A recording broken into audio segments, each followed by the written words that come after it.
का धन्यवाद हो। आज फिर से हम प्रभु के वचन में से देखने जा रहे हैं। आज हम डिवोशन को देखेंगे। आइए उससे पहले हम प्रार्थना करें। प्रभु, हम धन्यवाद देते हैं कि आप पवित्र हैं और आप में जीवन की समस्त भरपूरी पाई जाती है। जब हम आपके वचन को देखते हैं, आप हमारी सहायता करें कि हम आपके वचन के रहस्यों को समझें और आपको आदर प्राप्त हो। प्रभु यीशु मसीह के नाम से प्रार्थना मांगते हैं, सुने और स्वीकार करें पिता, आमीन।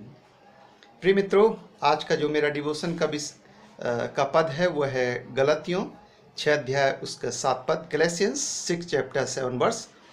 You can't fool God, so don't make a fool of yourself.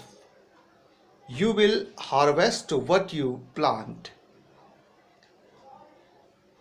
हम परमेश्वर को मूर्ख नहीं बना सकते हैं, क्योंकि जैसा मनुष्य बोएगा वैसा ही वो काटेगा। यहाँ पर ये वचन बिल्कुल स्पष्ट रीति से बताया गया है।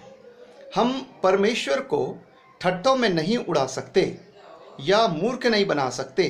जैसा हम मनुष्यों को बना लेते हैं छल रूप धरकर या अंदर से गलत विचार रख के लेकिन बाहर से प्रेम की बातें करते हैं, या बाहर से गुस्सा रखते हैं लेकिन अंदर से प्रेम रखते हैं। हम मनुष्यों को धोखा दे सकते हैं कि हम कैसे हैं, लेकिन हम परमेश्वर को धोखा नहीं दे सकते, क्योंकि परमेश्वर सर्वज्ञानी परमेश्वर है।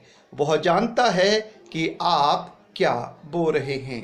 आइए बोने के बारे में हम कुछ बातों को देखेंगे। पहली बात जो हमें बताई गई है कि जो बीज आप बोएंगे वही आप काटेंगे। 4 सिद्धांत हैं जो मैं आपको बताना चाहता हूं। जो आप बोएंगे वही आप काटेंगे।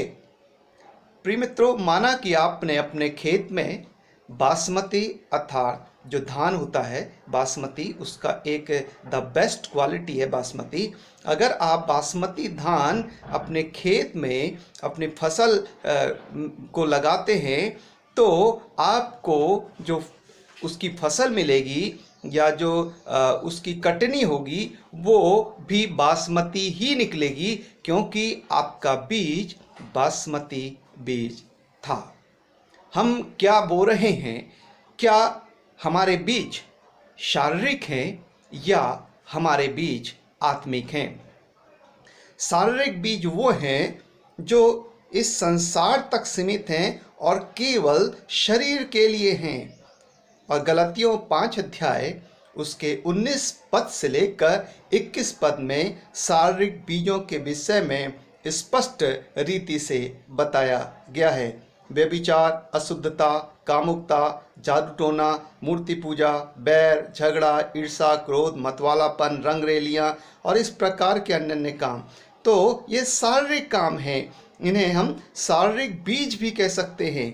लेकिन हम क्या बो रहे हैं? ये शारीरिक बीज बो रहे हैं अपने समाज में, अपने देश में, अपने परिवार में, या हम आत्मिक बीज बो रहे हैं? आत्मिक बीज वो बीज हैं जो जिससे स्वयं का और दूसरे का उत्थान होता है। वो कार्य जिससे दूसरों का स्वयं का उत्थान हो, भलाई हो, वो परमेश्वर की महिमा से संबंधित हो। ये आत्मिक बीज हैं। आज हम किसी को उन्नति देने के लिए कोई कार्य करते हैं या उसे गिराने के लिए कार्य करते हैं। उन्नति देने के लिए कार्य करते हैं तो यह है हमारा आत्मिक बीज। अगर किसी को गिराने के लिए काम करते हैं यह है शारीरिक बीज। तो इसको सीधे शब्दों में हम समझ सकते हैं। तो हमने देखा जो बीज होगा वैसी ही फसल मिलेगी। दूसरी बात ये कि बीज एक होता है लेकिन उस एक बीज में फसल अनेक होती है। जैसा कि हम देख रहे थे, बासमती का हमने धान लिया और बासमती का धान का एक बीज लिया, उस एक बीज से एक पौधा निकला और उस पौधे में कितने 100 और उससे भी अधिक या 60 गुना या 30 गुना फल पाए जाते हैं। हमें जो भी बीज हम बोएंगे, चाहे वो अच्छा हो चाहे बुरा, वो बीज फल जरूर देगा और एक बीज का बहुतायत से फल मिलेगा। चाहे वो बीज जो हमने बोया अच्छा हो तो उसका बहुतायत से भलाई हमें मिलेगी। यदि हम कोई बुरा बीज बोया है तो उसकी बहुतायत से बुराई मिलती है। प्रियो, दूसरी जो इसमें सिद्धांत निकल कर आता है, जैसा हमने बताया, बीज एक है लेकिन फसल अनेक है। और तीसरा सिद्धांत इसमें निकल के आया है कि बीज आज हम बोते हैं लेकिन फसल तुरंत नहीं मिलती, उसके लिए एक समय लगता है, एक ड्यूरेशन लगता है, एक अंतराल लगता है। तुरंत कोई भी बीज हो, चाहे वो बीज अच्छा हो या बुरा, उसका तुरंत फल नहीं मिलता। माना हमने बासमती धान को बोया, उसका बीज और तो उसकी जो फसल है उसको उगने में करीब 5 से 6 महीने का समय लग जाता है। उसके बाद हम उसकी फसल प्राप्त कर सकते हैं। और चौथी बात हम यहाँ पर बोने के विषय में देखते हैं कि जितना अधिक बीज हम बोएंगे उतनी ही उससे भी कहीं गुना अधिक हम फसल प्राप्त करने पाएंगे। यदि आप प्रियो अच्छा बोएंगे तो बोते जाइए, फसल स्वतः मिल जाएगी, समय खुद ब खुद आ जाएगा। बाइबल बताती है इफिसियों 2 अध्याय उसके 10 पद में कि हम भले कामों के लिए बनाए गए हैं। हम वो जो यीशु मसीह पर विश्वास करते हैं, जो परमेश्वर से रिलेटेड हैं, वो सब भले कामों के लिए बनाए गए हैं। तो हमने 4 सिद्धांत यहाँ देखे बोने के विषय में कि जो बीज हम बोएंगे वही फसल हम काटेंगे।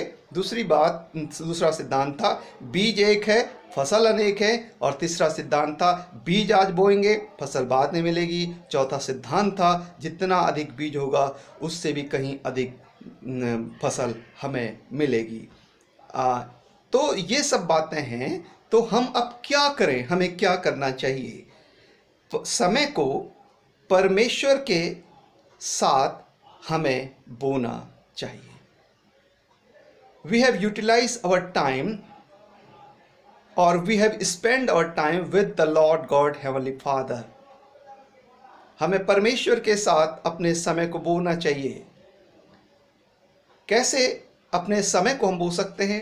प्रार्थना में, स्वयं के लिए, दूसरों के लिए, हमारे देश के लिए, भारत देश के लिए, और इस जो महामारियां चल रही हैं इनके लिए कि इनसे हमारा देश निजात पाए।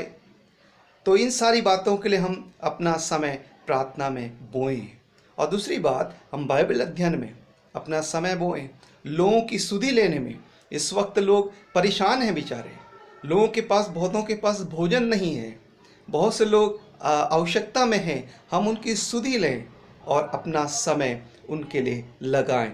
जब हम ऐसा करते हैं तो जो बीज आज हम ये अच्छा बो रहे हैं समाज के लिए, देश के लिए, परिवार के लिए, अपने आप के लिए, प्रियो, कल आपको इसकी फसल की चिंता करने की ज़रूरत नहीं पड़ेगी। आपको अच्छा फसल मिलेगा और बहुतायत से मिलेगा, लेकिन एक समय ज़रूर लगेगा, चाहे वो टाइम लग जाए कुछ भी। और दूसरी बात जो हम देखते हैं, हमें क्या करना चाहिए, धन को हमें सही जगह पर अब बोने की आवश्यकता है। पहली बात थी समय को सही जगह बोएं, प्रभु के साथ बोएं। दूसरी बात थी धन को हम सही जगह बोएं, जैसे प्रभु के कार्यों में अपने धन को बोएं, देख परख कर। क्योंकि आजकल बहुत सारे लोग ऐसे हैं जो कि भेष तो भक्ति का रखते हैं लेकिन वास्तविक रीति से उस परमेश्वर के साथ जुड़े नहीं हैं, उसकी सामर्थ्य से भरे नहीं हैं, और न ही परमेश्वर के वचन को बताते हैं और न ही परमेश्वर के वचन में डूबे हैं। इसलिए हमें बाइबल में बताया गया है, यूहन्ना की पत्री में, हर एक आत्मा की प्रतीति मत करो बल्कि परखो कि वो परमेश्वर की ओर से है या नहीं। क्यों? इसलिए धन को भी हमें सही जगह बोना है, प्रभु के कार्य में बोना है, उन सेवकों के लिए, उन दास दासियों के लिए प्रयोग करना है अपने धन को। अगर हमारे पास अधिक है तो जो प्रभु का कार्य ईमानदारी से करते हैं या समाज की सेवकाई कर रहे हैं, समाज सेवा कर रहे हैं और देश के लिए कार्य कर रहे हैं। प्रयोग हमारे देश में भी अभी संकट में है देश। इस महामारी के समय में हमें अपने देश के जो पीएम फंड है उसमें भी हमें अपना धन देकर मदद करना है। उस पैसे को सही से हम यूज कर सकते हैं। जब हम अच्छा बोएंगे तो परमेश्वर भी हमें उसको उचित समय पर हमें फसल देगा। लोगों की मदद में और स्वयं की उन्नति हेतु और समाज और देश की भलाई में हम इस धन को सही जगह पर बोएं। तीसरी बात जो हमें करनी है या हमें करना चाहिए, अच्छा बोने के लिए स्वयं में हमें अपने अंदर भला निवेश करना बहुत अति आवश्यक है। ये कैसे हम अपने अंदर भला निवेश कर सकते हैं? परमेश्वर का वचन बाइबल जीवित वचन कहलाता है। आप इस बाइबल को जितना अधिक पढ़ेंगे, आपके अंदर उतना ही भला निवेश होता चला जाएगा।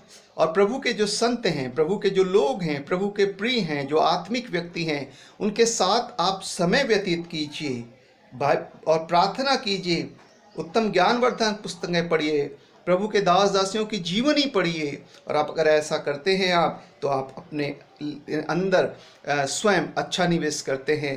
और आप भी जब निवेश अच्छा करेंगे तो आप जो बोएंगे वो भी भला होगा, अच्छा होगा, देश के लिए, आपके लिए और प्रभु के लिए आशीष का कारण ठहरेगा। प्रभु हम सबको खूब आशीष दे, प्रभु आपको अनुग्रहित करे। आइए हम प्रार्थना करें। पिता, हम धन्यवाद देते हैं, हमने आज देखा प्रभु कि जैसा मनुष्य बोएगा वैसा ही वो काटेगा। और हम प्रभु आपको ठट्टों में नहीं उड़ा सकते, मनुष्यों को तो उड़ा सकते हैं धोखा करके, उनसे झूठ बोलकर, लेकिन प्रभु आप सर्वज्ञानी परमेश्वर हैं, आप सब कुछ जानते हैं। आपसे हमारा कोई भी कार्य, कोई भी बातचीत छिपी नहीं है। प्रभु जी, जो मनुष्य जैसा बोएगा वैसा ही काटेगा। आपका वचन सत्य है और हम इसका आदर करते हैं। हमारी सहायता कर कि हम प्रभु अच्छा बोएं, अच्छा निवेश करें अपने अंदर और तेरी महिमा कर सकें। हमारी इस प्रार्थना को सुने, प्रभु यीशु के नाम से प्रार्थना मांगते हैं, आमीन। God bless you.